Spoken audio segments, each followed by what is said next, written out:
Welcome to the Kitsap Literary Artists and Writers and its monthly author showcase. I am your host, Peter Stockwell. Author JW Capek is visiting with us this month at the Bremerton Kitsap Access Television Studios.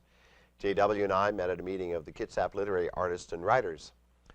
She writes intriguing science fiction about a search for a utopia after centuries of wars, overpopulation, political disruption, and global pandemics. Welcome to our broadcast for the Kitsap Literary Artists and Writers. Thank you, Peter. I'm so excited to be here. Very good.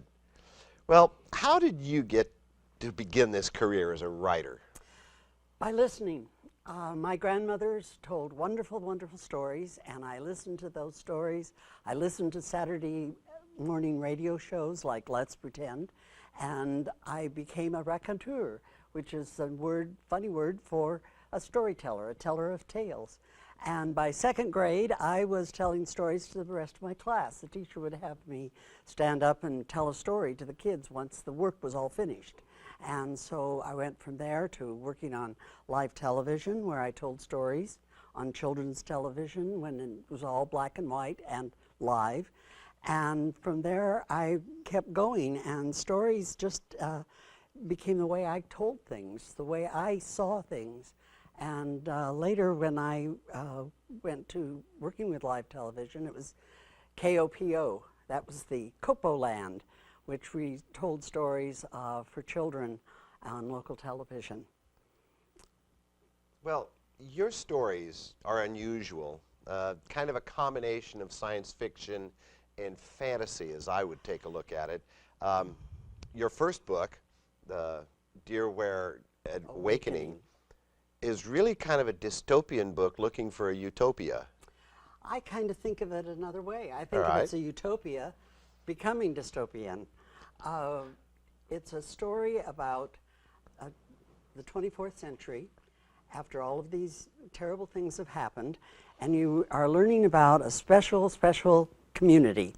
It's called Deerware. It's in the located in the Pacific Northwest, and the people there are content.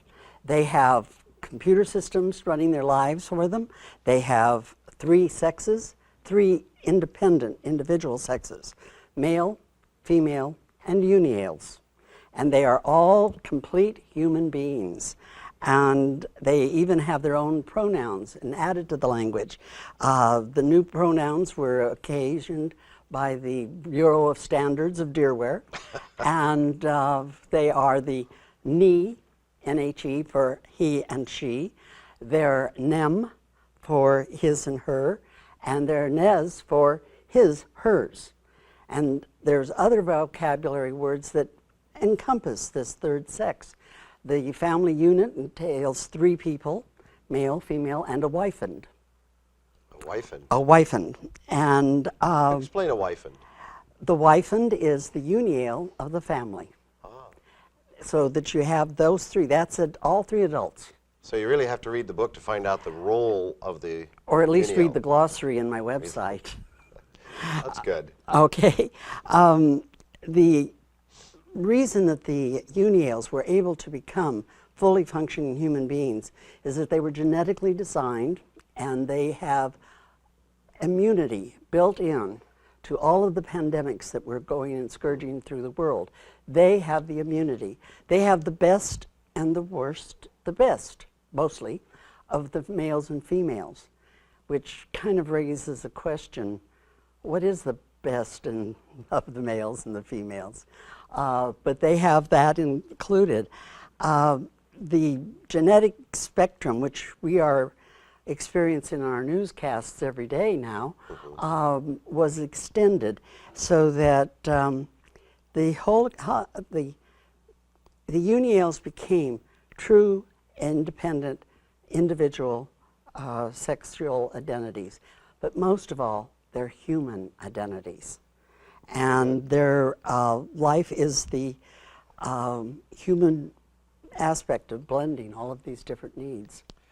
Now, you had an exciting career to begin with as a teacher. Yes. And you told us about how you started out as a student long ago to tell stories in your classroom. But you also did the same thing in your career classroom as a teacher, didn't you? Oh, of course. Explain that to us.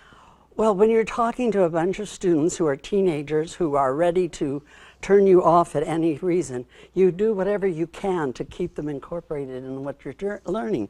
And so I would tell stories as I went along. For example, when I taught math and I taught the importance of paying your income taxes, I told the story of Al Capone and how he got caught for not telling his income taxes. I think all of my students went home, and from that day forward, they paid their income taxes. Or wanted to become Al Capone. Yes, or became Al Capone. That's a possibility too.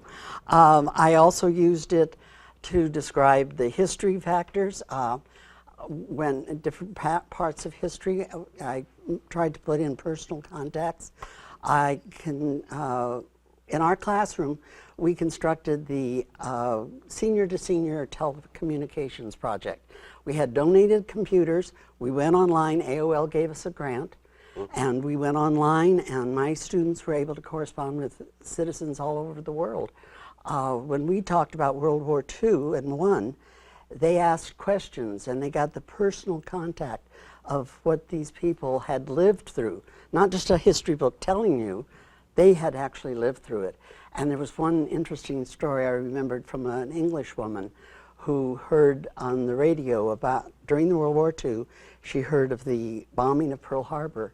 And she said everyone in the room cheered, because then they knew that the United States, would help. We would be coming into World World War II. We would be coming in, and they actually cheered because that was the sign that we were going to help them. I also, because of their high school students, I talked about jobs. How do you work at a job? How do you communicate with jobs? How do you go through an interview with jobs? And personal experience and their experiences all came into effect. How to tie those stories in. So I think that working in the classroom stories was part of what they'll remember of that old storyteller, Mrs. Did you bring that into your Deer Weather? I'm not sure. The whole book is a story. Yeah, well, I know, but did you bring any of those experiences that you had with students into the background of the story? Actually, the part of it is the human search, the human communication when they're asking questions and answering questions. And there even more will be in the next book, which is called Adrian's Passage, and it's about a younger, almost teenage Uniel and the experiences that person has. Very good. Well, most authors I've met are driven to become something accepted in this publishing world of ours. What are your goals as an author? I am so excited about getting this book published at this point in my life that I am impressed and surprised and delighted by the interaction I'm getting with people. They read my book that I thought I laid out pretty carefully. I worked on it, but they see different things in it. And I've actually seen that the people who read it have different perspectives, they have different takes on it, and it's very exciting for me to be able to kind of get the spark going between myself and readers and what they're doing. I guess that's the old teacher-writer thing. You want to turn on the light bulb. And that's kind of what I'm hoping to do with this book. Well, you know, both of us are teachers, so yeah, when it comes to that idea of having those students get sparks, yes. It's fun when our students spark us yes. to expand our own abilities. Mm-hmm. Mm-hmm. So, very good. So, you have a goal as an author. My goal is to spark as many people as I can with this story. Okay. Well, being a writer has been a big change from my previous career as a teacher. And have you ever uncovered anything in your life which writing has exposed? Well, I thought when I retired that I had been a teacher. I may have, and I was working with computers, okay. Maybe that was the end of all this learning stuff. What I've become excited about is all the learning that comes apart with this is just book. A given. We're going to learn. We're going to learn the learning how to write, the learning how to do self-publishing, the learning how to approach an interview with Peter Stockwell. The whole effect of learning, and in my book particularly, to make the story work, I had to update it. I took this book and wrote it originally many years ago, and I couldn't sell it, so I put it in the closet, and I went and I became a teacher and enjoyed those years. But recently events have come out so that I wanted to work on it again. And I took it out, and the human story, the story I really wanted to tell about Uniales, about the third sex, that was still valid and real, but I certainly had to update my science to make it science fiction. So I got into researching quantum computers and quantum matrices. I had to study epigenetics, which is a step beyond just genetic study. Right. I had to study a number of things to deal with sociology and other factors that have influenced my Uniales and made them valid human beings. And this whole process has been a learning experience, and it's fun again. Yeah, that's one of the things I found with my new career as an author is I am my own boss. Mm-hmm. I get to yell at myself anytime I want to for not getting my books done on time. I can yell at my publisher anytime I want to because they're not doing their job. It's just me. It's just you. But you know, that's, I hope you have as much fun with it as I'm having. Mm-hmm. Are there any secrets you could share with us about your next two books? You gave us a little hint. Hint. And they're part of this Dear Where trilogy. Well, it started out as just one book. I wanted to tell the story of the Uniales in Dear Where. And what I found out was in the process of all this learning, there were more questions. There were more things I wanted to answer. And so all of a sudden, and then readers who have read it say, well, what happened to this character? Well, what happened to that character? And the characters started waking me up at night and saying, I want to say this, and I want to say that. And so as a result, Adrian's Passage, it's a story that takes place 8 years, about 8 to 10 years, I'm still working on that exact date, after the conclusion of this book. And it takes some of the same characters, it introduces new characters, and they are going, because of events, they have to leave Dear Where and go for help. And so the process of their quest for help, for assistance, is part of the process of Adrian's Passage. Now, what goes on in the third book, that's going to partly depend on where I end the second one. Yeah, those characters get in the way, don't they? They just They keep telling you what to write, and you write it down, and you say, this doesn't say, okay, I'll do it. Okay, it's just easier. Yeah, it's just easier to listen to them. Uh-huh. So, the process that you're going through of this writing and having characters become really living entities. Yes. Because I've found that in my books too, that they're becoming living entities within us, and we get to share them with our audience. Do you feel that you have more than just these 3 books in this trilogy? I don't know for this trilogy. I've been so busy concentrating to going from publishing the book to marketing the book. I haven't gone that far beyond it. Although I do have some research into a World War II book that I have all the research completed. It's dealing with the fact that my father was killed in World War II and has never been located, in the mystery of what happened to him. I've got all the research done, but I haven't been able to pull all the nonfiction details into order. Whether this book encourages me to write that book, I'm not sure. Well, that's interesting. Very good. I have my own publishing company, Westridge Art, and you have alluded to the fact that you are also a self-published author. Yes. About the publishing of your book, and do you have any marketing secrets? No secrets other than finding a press that you can work with in the first place. Hagengardt Studio is the micropress that I work with out of Seattle. I did go to a editor here in Kitsap County, and she worked with me to help get it into form. And then in the publishing house, Hagengardt took care of it. They designed the artwork for the book cover. I got to tell them what I wanted and how I liked it, and then they did the designing themselves and designed the book, and then they sent it off to Ingram Sparks for publishing. Which is where I sent my last book, too. Yes, after I advised you about Yes, that. you did. Yes, right. Depending on your agreements with whoever is publishing, yourself, your other small press, or even the others, you have to make your own agreements with them. For some, you'll be doing almost all of the marketing. For others, they'll be helping and doing other kinds of things for you. So there's a lot of pressure to be very active for the whole production line. You're not just the author who says, oh, here's a good book, and now I'm going to write another one. You are actively involved in the whole process. Correct. Yes, I do know that. Now, you recently had a signing at Barnes & Noble in Yes. the Kitsap Mall in Silverdale, and that had a lot of fun. I know I was just there last week myself. And it is.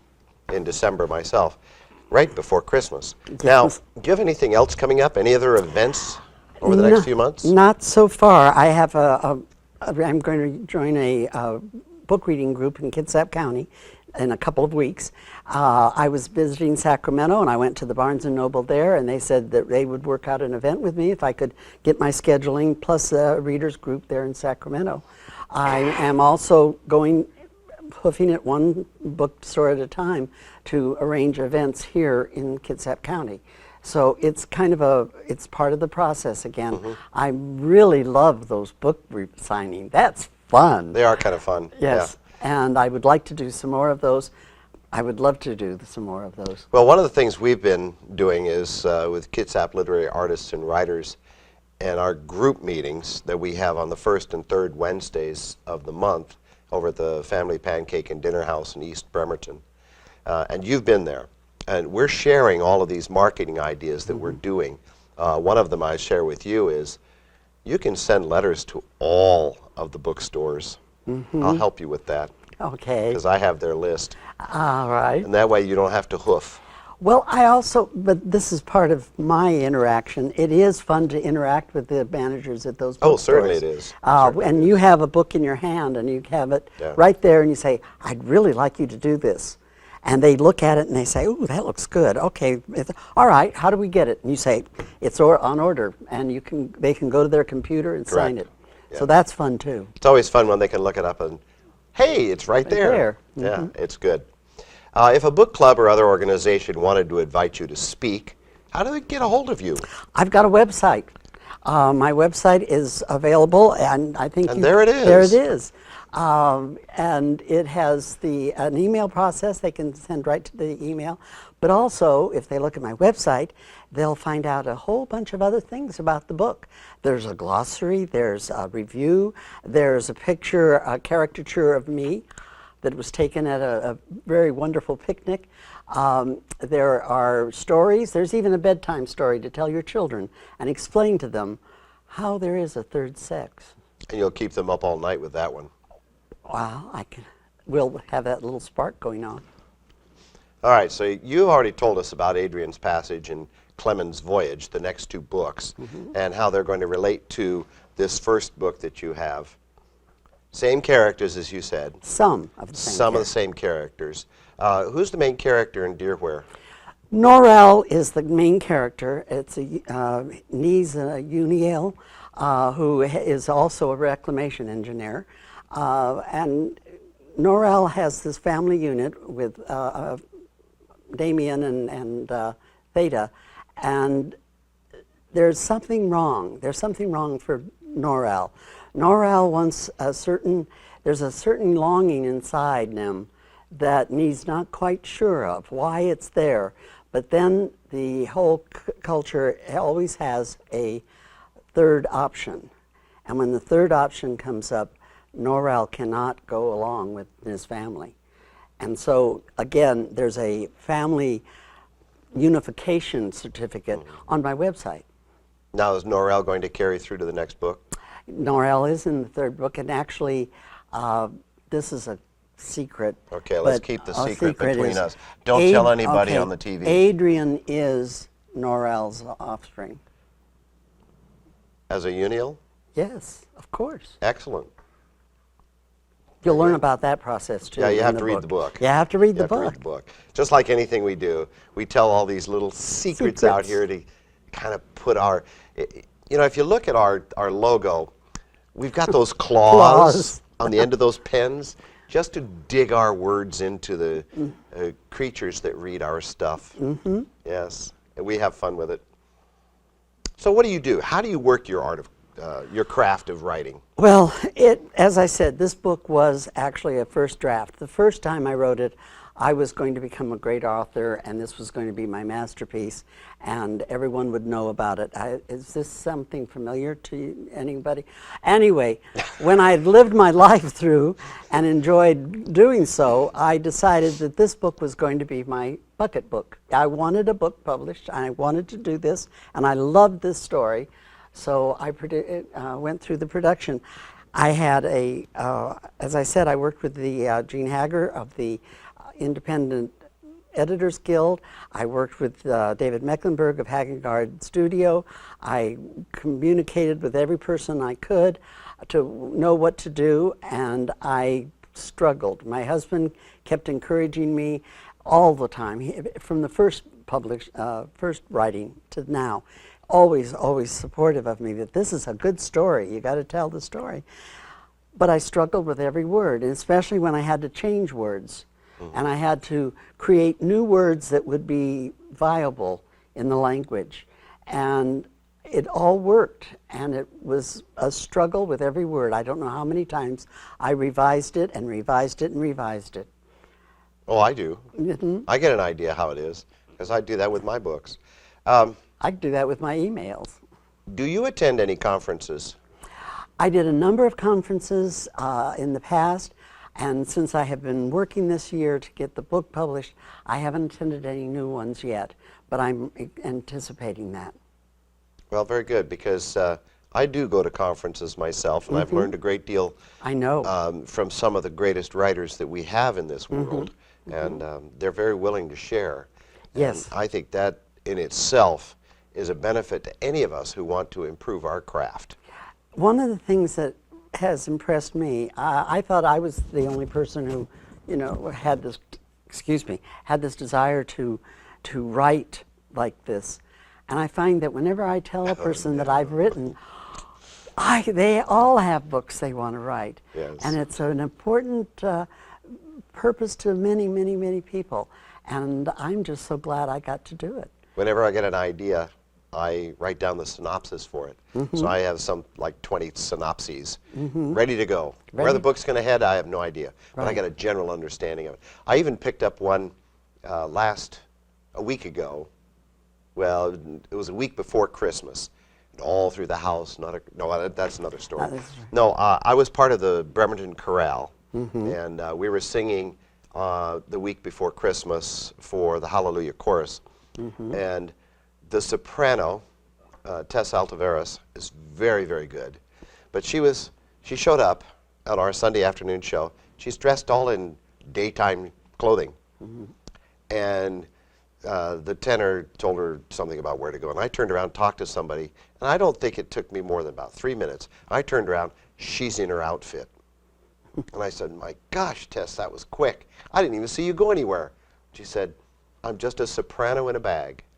And I said, Tess, I would like to use that as a story title. So that is going to be another book. And soprano in a bag. I don't know. I don't know where it's going to be. Well, but, that's the kind of thing that happens to us. And that character, and then these ideas. That character will tell you what to do. Oh, yeah. Oh, yeah. That will. Well, I want to thank you, JW, for sharing all that you do in this literary world and coming out to record this show. I look forward to continued endeavors with you in conjunction with Kitsap literary artists and writers as we work together to market our work. Yes. And maybe at some point you would like to host one of your writing friends who is available. We enjoy having you as a member of our group, and we await any interview that you have of your favorite authors and Kitsap artists. Now, I would also like to thank all of our viewers for tuning in to the Bremerton Kitsap Access Television and viewing this literary artists and writers production. I also wish to thank the BCAT staff on the cameras and in the director's chair. Our broadcasts are scheduled for Saturday evenings at 6 p.m. on Wave Cable Channel 3 or Comcast Channel 12. Keep in touch with our Facebook and our web pages to discover where you can meet local authors and artists. And I hope everyone has a pleasant evening and a productive and fascinating week. And until next Saturday, I am Peter Stockwell with the Kitsap Literary Artists and Writers in conjunction with Bremerton Kitsap Access Television. Good night.